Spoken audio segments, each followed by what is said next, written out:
জল্পেশ্বর অনাদি শিবলিঙ্গ স্বয়ম্ভু রূপে এখানে বিরাজমান। এই জল্পেশ্বর শৈব ধামকে রত্নপীঠ বলা হয়। এখানে যে শিবলিঙ্গ যেটা আছে সেটা বাইরের থেকে দৃশ্যমান নয়, এটা হাত দিয়ে স্পর্শ করতে হবে। ওম হে দয়াল ভগবান, আমার মনের বাসনা পূর্ণ করো, আমার পরিবারে শান্তি দাও, আনন্দ দাও।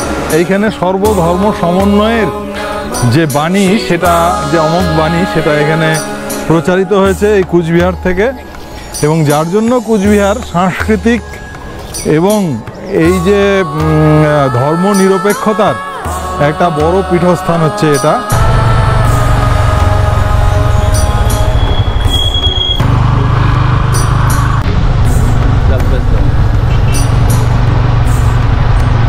তো আজকে আমাদের জার্নি হচ্ছে জল্পেশ ধামে।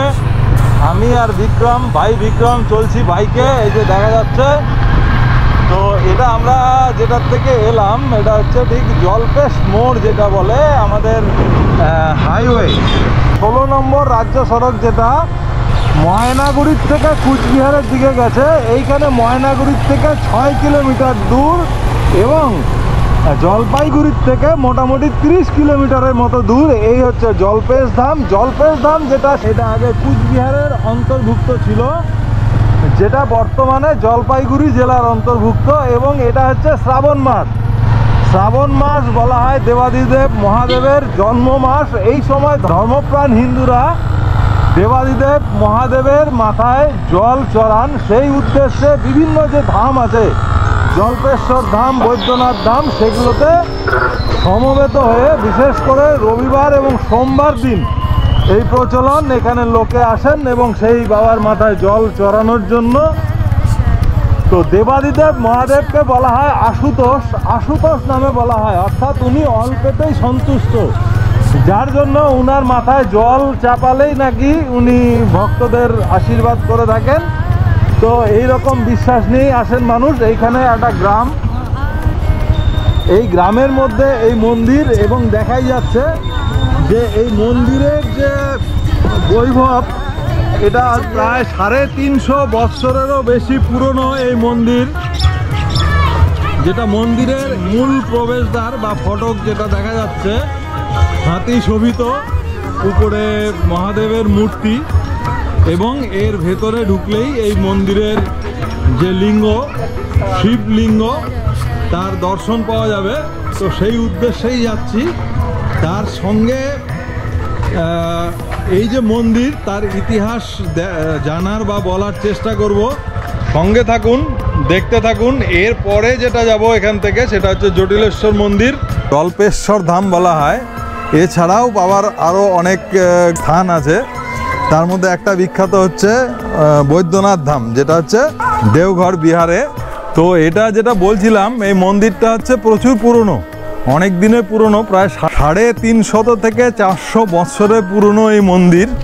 অর্থাৎ 1662 খ্রিস্টাব্দে রাজা, কুচবিহারের রাজা প্রাণনারায়ণের সময়, তার যে সময়কাল, তিনি 1626 থেকে 1662 খ্রিস্টাব্দ অবধি তিনি রাজত্ব করেন।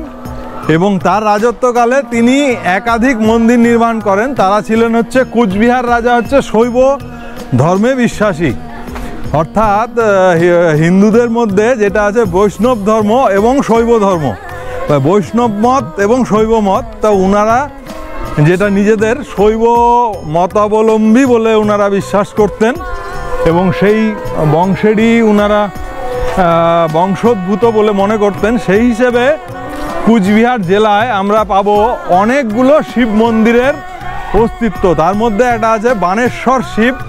কুচবিহার থেকে প্রায় 10-12 কিলোমিটার দূরে বানেশ্বর গ্রামের মধ্যে একটা মন্দির আছে, সেটা বানেশ্বর শিব নামে পরিচিত। তো এটাও একটা প্রবেশদ্বার এই যে মন্দিরের।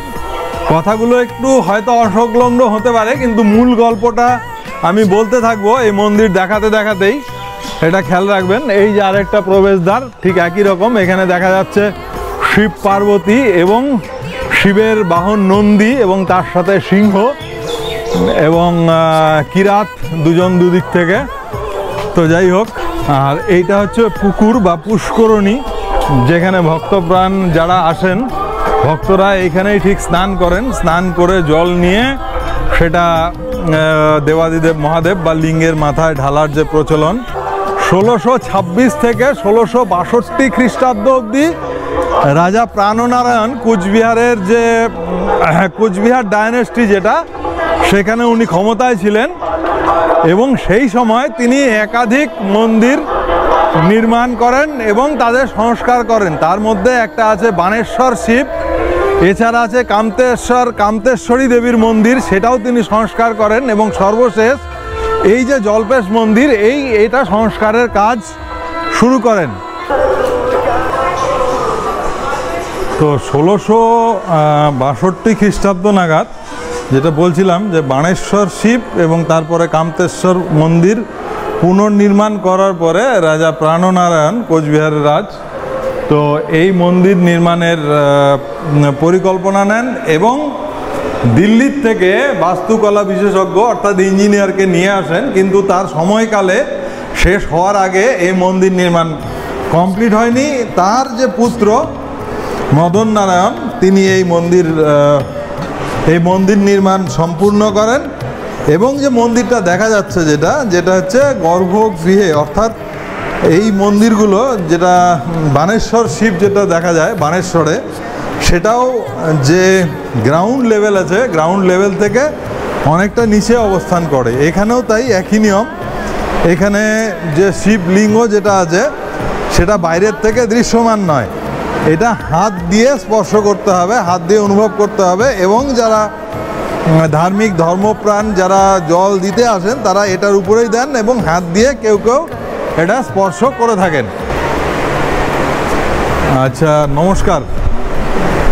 যে এই যে শ্রাবণ মাস এবং সেখানে যে ভক্তপ্রাণ যারা আসেন প্রচুর মানুষ এই সময় ভিড় করেন, তো এটার মাহাত্ম্য কি? নমস্কার, আমি সমরেন্দ্রনাথ ভট্টাচার্য। আমি এখানকার 7 জন পুরোহিতের মধ্যে আমি একজন পুরোহিত। এখানে বাবা জল্পেশ্বর অনাদি শিবলিঙ্গ স্বয়ম্ভূ রূপে এখানে বিরাজমান। এই জল্পেশ্বর শৈব ধামকে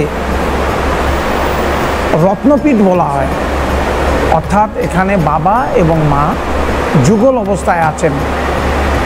এখানে একইভাবে ওর জন্যে শক্তি সহকারে এখানে সেই বীজ মন্ত্রে এখানে পুজো হয়। পুজোটা আমাদের 3 টাইমস হয়। ভোরবেলা তখন বাল্যভোগ দেওয়া হয় বাবাকে জাগিয়ে, এবং আশপাশের আরও অন্যান্য মন্দির রয়েছে, নারায়ণ মন্দির, কালী মন্দির, মহাকাল মন্দির, তারপর সদাশিব বাবা, তারপর ওদিকে ধনকুবের মন্দির, আবার ভ্রামরী সিদ্ধেশ্বরী ভ্রামরী মন্দির, গণেশ মন্দির, এগুলোকে সব জাগিয়ে তারপরে বাবার লাস্টে বাবার এখানে এসে পুজোটা করা হয়। বাবাকে জাগিয়ে ভোরবেলা সে মঙ্গল আরতি করা হয়, করার পরে বাবাকে বাল্যভোগ দিয়ে জাগানোর পর তখন থেকে মন্দিরটা খুলে যায়, ওপেন হয়ে যায়। তারপরে ঠিক 11টার সময়, দুপুর 11টার সময় বাবার যে মেইন পুজো, সেই পুজো হয় এখানে। সেই পুজোর পরে পুজোর সময় বাবাকে এখানে শুক্লভোগ দেওয়া হয়, আমান্য ভোগ দিয়ে এখানে নৈবেদ্য সহকারে এখানে তাকে নিবেদন করা হয়। এবং ওখানে বাবার ওখানে যেদিন যেমন বাবার আদেশ হয়, নির্দেশ হয়, সেই অনুযায়ী ওখানে কেশরান্ন অর্থাৎ খিচুড়ি, খিচুড়ি ভোগ বা অন্ন ভোগ, বিভিন্ন টাইপের এরকম ব্যঞ্জন সহকারে পায়েস টায়েস, এইটা সারা বছরই এই নিয়মটা একদম চলছে। সন্ধ্যাবেলা সন্ধ্যারতি হয়, তো এইভাবেই চলছে। এবার যারা ভক্তরা যারা আছেন তারা বাবা জল্পেশ্বরের এখানে যে মাহাত্ম্য, বিশেষ কিছু মাহাত্ম্য আছে। যেমন যারা দুঃখ শোকে কাতর, বিভিন্ন সমস্যায় পড়েছেন, তারা ওখান থেকে বাড়ির থেকে অনেকে হয়তো আসতে পারেন না, কিন্তু ওখান থেকে স্মরণ করছেন, কিন্তু বাবা দেবাদিদেব ভগবান জল্পেশ বাবা ওখান থেকেই তার ডাক শুনছেন এবং তার যেটা চাহিদা সেই অনুযায়ী সেটা পূরণ হয়ে যাচ্ছে। বুঝলেন, তারা তখন একটা নির্দিষ্ট সময়ে তারা এসে এখানে পুজো দেয়। সারা বছরেই পুজো হয়। শ্রাবণ মাসটা হলো বাবার জন্ম মাস সবাই বলে। তা এই সময়ে সদা জাগ্রত অবস্থায় থাকেন। এই সময়ে পুজো দিলে যার বাবা মর্তধামে বিচরণ করেন এবং ভক্তদের কৃপা করেন, তারা ইয়ে করেন। এবং সেটা বিশেষ করে সোমবার, রোববার এবং সোমবার রাত্রেবেলা সবাই এসে জল ঢালে। হ্যাঁ, আজই হচ্ছে ভক্তের অধীন ভগবান। ভক্তরা যেভাবেই চলছে বাবাও ওইভাবেই চলছেন, আমরাও ওই মতো অনেক অনেক ধন্যবাদ আপনাকে। আপনি বললেন ভগবানের অধীন, ভক্তের অধীন। বাবার ডাকেই আপনি কোনো না কোনো ভাবে এখানে এসছেন, আবার আমার ডাকেই আবার আমার সাথে আপনার ভিড় হলো। আমিও বলো গন্ধপুষ্প, পুষ্পাঞ্জলি, বিল্লপত্র, পুষ্পাঞ্জলি, জলপীঠ, মহাপীঠে, বারবতী সহিত শিবপূজা, পুষ্পাঞ্জলি, পঞ্চফল, জানায়ং নম শিবায় নম। হাজর করো, বলো ওম। হে দয়াল ভগবান, আমার মনের বাসনা পূর্ণ করো, আমার পরিবারে শান্তি দাও, আনন্দ দাও, কৃপা করো, দয়া করো। হে দয়াল ভগবান, তুমি শান্তি দাও, শান্তি দাও, শান্তি দাও। জয় করো। বিশেষ মানে 3টা ধারা বাবার মাথায় অনবরত পড়ছে এটা, এবং সেই জন্য শিবলিঙ্গটা ঢাকা পড়ে আছে জলের নিচে। হ্যাঁ, এটা 3টা ধারা অটোমেটিক এই ধারাটা চলে আসছে। কেউ জানে না এই ধারা কোথা থেকে আসছে, কিন্তু এটা 3টা ত্রিধারা বাবার মাথায় অনবরতই পড়ছে। আমি গোপাল ভট্টাচার্য, জল্পেশ মন্দিরের একজন পুরোহিত। এই জল্পেশ্বর মন্দির প্রায় 450 বছরের পুরনো জল্পেশ্বর মন্দির। এখানে বাবা অনাদি শিবলিঙ্গ এবং বাবা এখানে স্বয়ংভূ নিজে নিজেকে আত্মপ্রকাশ করেছেন।